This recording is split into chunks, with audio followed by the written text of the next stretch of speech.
પ્રમેય 5 R3 ના શૂન્યેતર સદિશો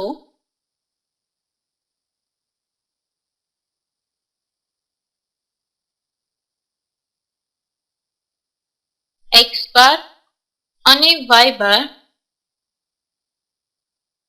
સમરેખ હોય તો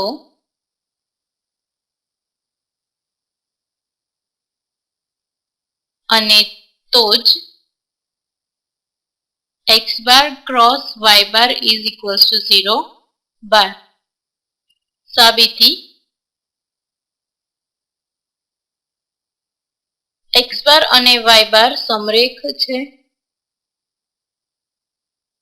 અને y બાર સમરેખ છે તો માટે x bar is equals two k y bar, k belongs to r minus 0, x bar is not equals to 0 bar and y bar is not equals to 0 bar.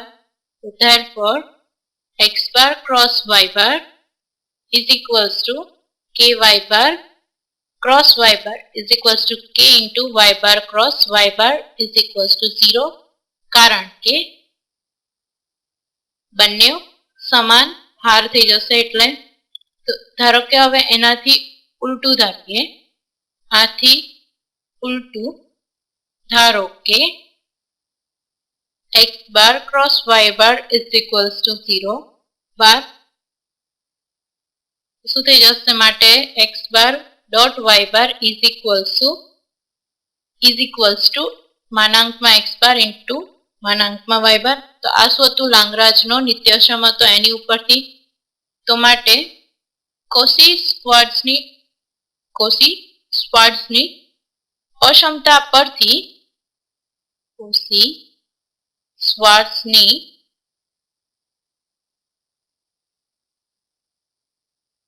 અસમતા પરથી x bar is equals to શું છે ky બાર થશે, ky બાર પણ જ્યાં x bar is not equals to 0 bar હોવાથી શું થશે k belongs to r minus 0. તો માટે શું થયું x bar અને y bar કેવા થયા સમરેખ છે.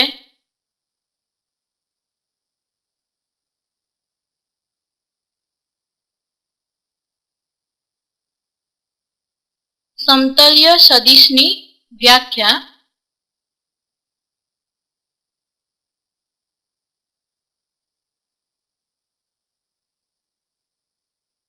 x બાર y બાર અને z બાર એ R3 ના સદિશો છે. x બાર y બાર અને z બાર એ R3 ના સદિશો છે. જો alpha beta gamma belongs to R પૈકી જો alpha beta gamma belongs to R પૈકી ઓછામાં ઓછો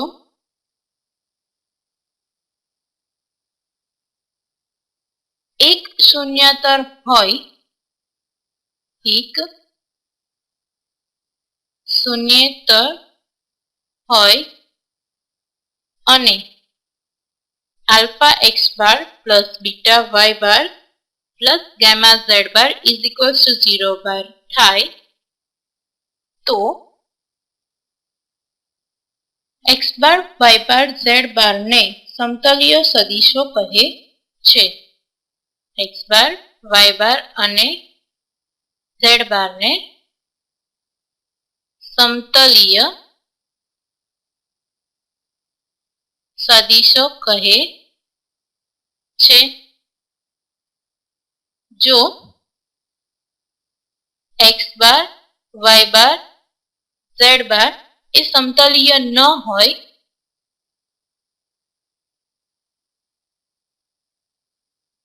તો તેમને અસમતલ્ય સદિશો અથવા તો સુરેખ સ્વાયત્ત સદિશો કહે છે. તો તેમને અસમતલીય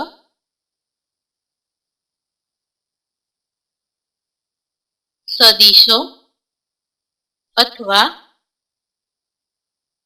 સુરેખ સ્વાયત્ત સદિશો કહે છે. આમ જો x બાર y બાર અને z બાર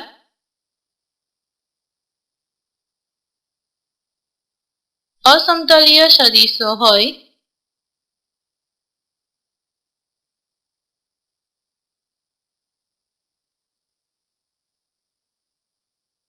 તો alpha x bar plus beta Y bar plus gamma Z bar is equals to 0 bar implies alpha equals to 0, beta is equals to 0 અને gamma is equals to 0 થાય. પ્રમેય 6 r ક્યુબના ભિન્ન શૂન્યતર સદિશો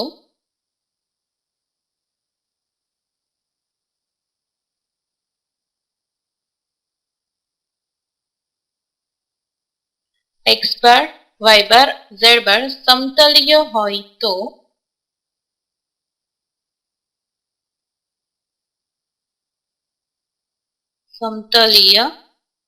હોય તો અને તો જ box product x bar y bar z bar is equals to 0 થાય. સાબિતી જોઈએ એની. ધારો કે x બાર y બાર અને z બાર એ સમતલીય છે જ. x બાર y બાર અને z બાર સમતલીય છે. તો માટે સમતલીય સદિશોની વ્યાખ્યા છે કે એમાં ઓછામાં ઓછો એક શૂન્યતર સદિશ મળે. એટલે શું કે છે કે માટે ઓછામાં ઓછો એક શૂન્યતર સદિશ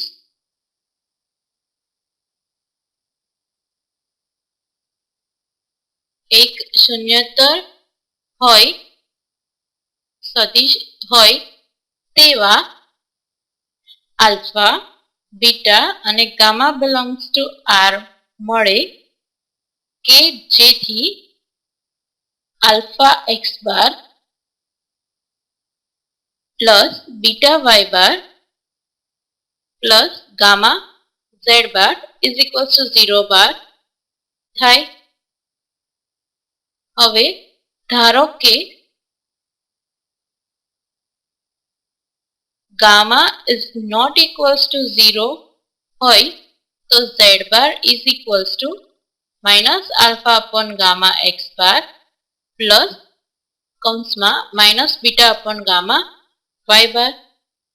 માટે બોક્સ પ્રોડક્ટ પરથી x bar y bar z bar is equals to x bar cross y bar into z bar થશે is equals to x bar cross y bar into minus alpha upon gamma x bar plus કૌંસમાં minus beta upon gamma y bar is equals to x bar cross y bar into minus alpha upon gamma x bar plus x bar cross y bar into minus beta upon gamma y bar.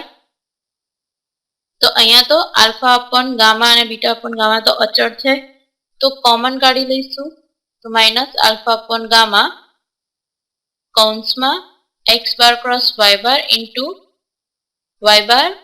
x bar plus એવી જ રીતે અહીંયા beta upon gamma કૌંસમાં x bar cross y bar dot product y bar is equals to શું થઈ જશે 0 plus 0 is equals to 0 મળશે આપણને. કેમ 0? કારણ કે નિશ્ચયકની બે હાર સમાન થાય છે માટે. તો આની ઉપરથી શું કહી શકીએ કે x bar y bar z bar is equals to 0 છે. હવે એનાથી ઉલટું ધારીએ કે આથી ઉલટું ધારો કે box product x bar y બાર અને z bar is equals to 0 લઈએ તો શું થશે x bar dot y bar cross z bar is equals to 0 થઈ જશે. પણ જો y bar cross z bar is equals to 0 બાર હોય તો y બાર અને z બાર કેવા થશે? સમરેખ છે. y બાર અને z બાર સમરેખ છે. તો માટે સમરેખ હોવાની શરતમાં શું હતું? y bar is equals to kz bar, જ્યાં k is not equals to 0. Therefore અહીંયા x બાર છે જ નહીં તો એનો સહગુણક પણ કેવો છે? 0x બાર પ્લસ 1 y બાર થશે એનો સહગુણક 1 છે minus kz bar is equals to 0. હવે આ પરિણામને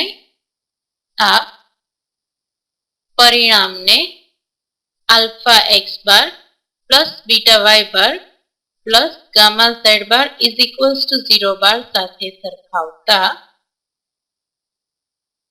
0 બાર સાથે સરખાવતા શું થશે? આલ્ફા કેવા મળશે? 0, બીટા 1 અને gamma is equals to minus કે. પણ માઇનસ કે શું છે? ઇઝ નોટ ઇક્વલ્સ ટુ 0 છે. તો માટે શું કહી શકીએ આમ કે x બાર y બાર અને z બાર એ સમતલીય છે.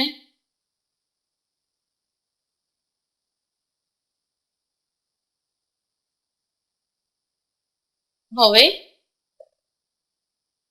y bar cross z bar is not equals to 0 લઈએ, 0 બાર લઈએ. હવે ધારો કે y bar cross z bar is not equals to 0 bar. તો શું થશે? સંખ્યાઓ y1 z2 minus y2 z1, y2 z3 minus y3 z2 અને y1 z3 minus y3 z1 એ પૈકી ઓછામાં ઓછી એક શૂન્યતર છે. પૈકી ઓછામાં ઓછી એક શૂન્યતર છે. તો એમાંથી શૂન્યતર છે. ધારો કે એક સંખ્યા લઈએ, ધારો કે y1 z2 minus y2 z1 is not equals to 0 લઈ લઈએ. તો આમ કોઈક alpha beta belongs to R માટે કોઈક alpha beta belongs to R માટે x bar minus alpha y bar minus beta z bar is equals to 0 bar થાય. પણ એવું આપણે સાબિત કરીએ. ધારો કે આને એક્ઝામ્પલ નંબર 1 કહી દઈએ. તો આમ સમીકરણો કેવા મળે? એની ઉપરથી સમીકરણો alpha y1 plus beta z1 is equals two x1, alpha y2 plus beta z2 is equals two x2. અથવા તો એના બદલે આપણે એને આવી રીતે પણ લખી શકીએ. અહીંયા માઇનસ ઇઝ ઇક્વલ્સ ટુ 0 કરી દઈએ તો પણ લખાય. આને સમીકરણ 2 આને સમીકરણ 3 અને alpha y3 plus beta z3 minus x3 is equals to 0 અને ઇક્વેશન નંબર 4 કહીએ. હવે સમીકરણ 2 અને 3 ને ઉકેલીએ તો આપણને શું મળશે? આલ્ફા અને બીટાની કિંમતો મળશે. આમ સમીકરણ 2 અને 3 ને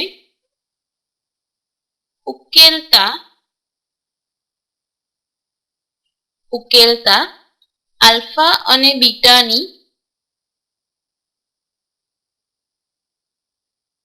એવી કિંમતો મળે કે જે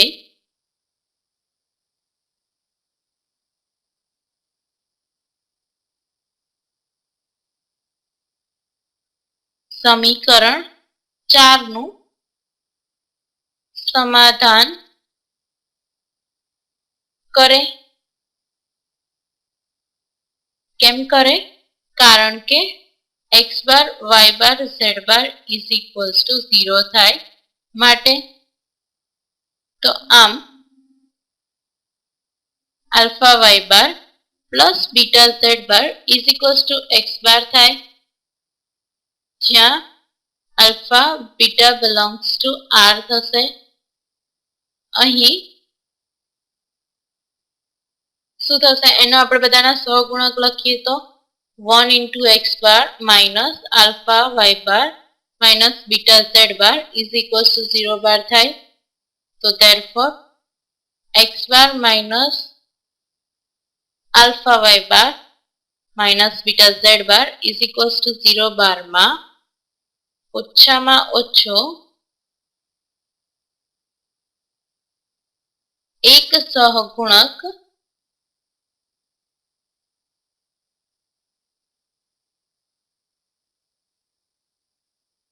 એક is not equals to 0 મળે છે. તો આમ શું કહી શકીએ આપણે કે x બાર y બાર અને z બાર એ સમતલીય છે. સમતલીય છે. ઉદાહરણ 10 સાબિત કરો કે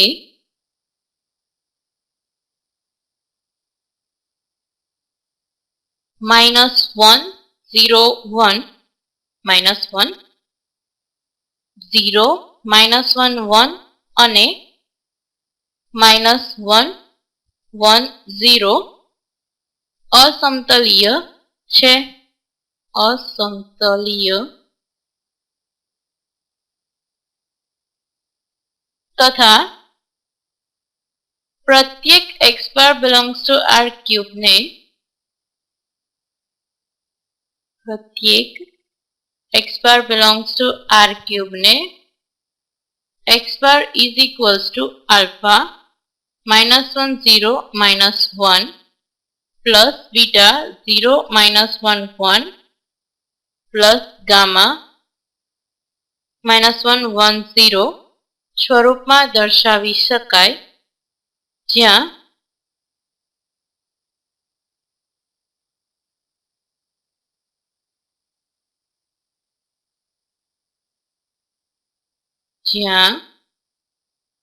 આલ્ફા બીટા અને ગામા વાસ્તવિક સંખ્યાઓ છે. આલ્ફા બીટા અને ગામા વાસ્તવિક સંખ્યાઓ છે. ઉકેલ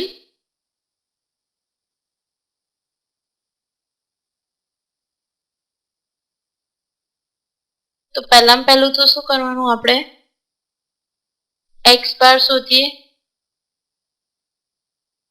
એટલે કે નિશ્ચાયક લઈએ. -1 0 -1 0 -1 1 અને -1 1 0 is equals to શું મળશે? -1 into -1 plus 0 minus 1 into -1 એટલે કે 1 plus 1 means 2 એ શું થયું ઇઝ નોટ ઇક્વલ્સ ટુ 0 થયો.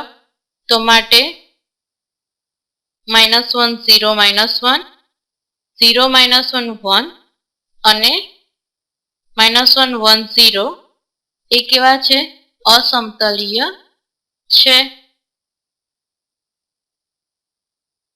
હવે ધારો કે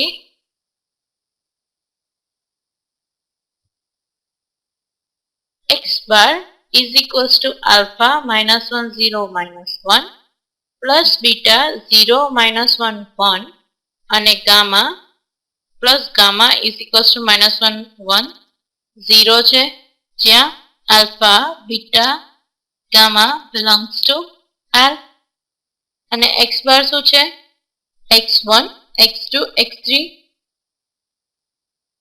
માટે x bar is equals to શું થશે x1 x2 x3 માટે શું કહી શકાશે x1 x2 x3 is equals to minus alpha minus gamma minus beta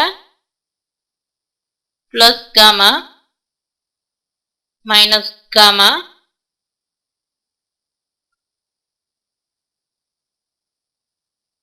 minus alpha plus beta. Therefore, x1 is equals to minus alpha minus gamma, x2 is equals to minus beta plus gamma and x3 is equals to minus alpha plus beta. સમીકરણોને ઉકેલતા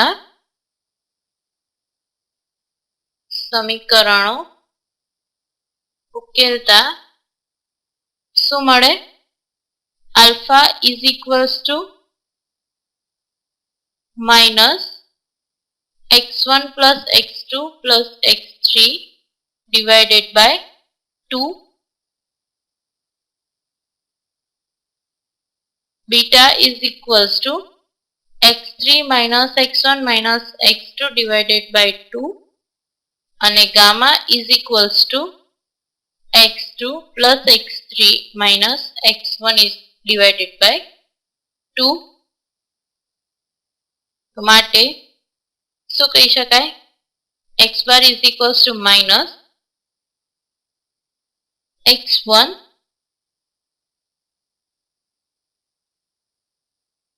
plus x2 plus x3 divided by 2 into minus 1 0 1. ઉપર જે સમીકરણ આપણે ધાર્યું હતું એ સમીકરણમાં alpha beta અને ગામાની value મૂકીએ તો સમીકરણ શું મળે x3 minus x1 minus x2 divided by 2 into 0 minus 1 1 plus gamma ની વેલ્યુ શું છે x2 plus x3 minus x1 divided by 2 into minus 1 1 0.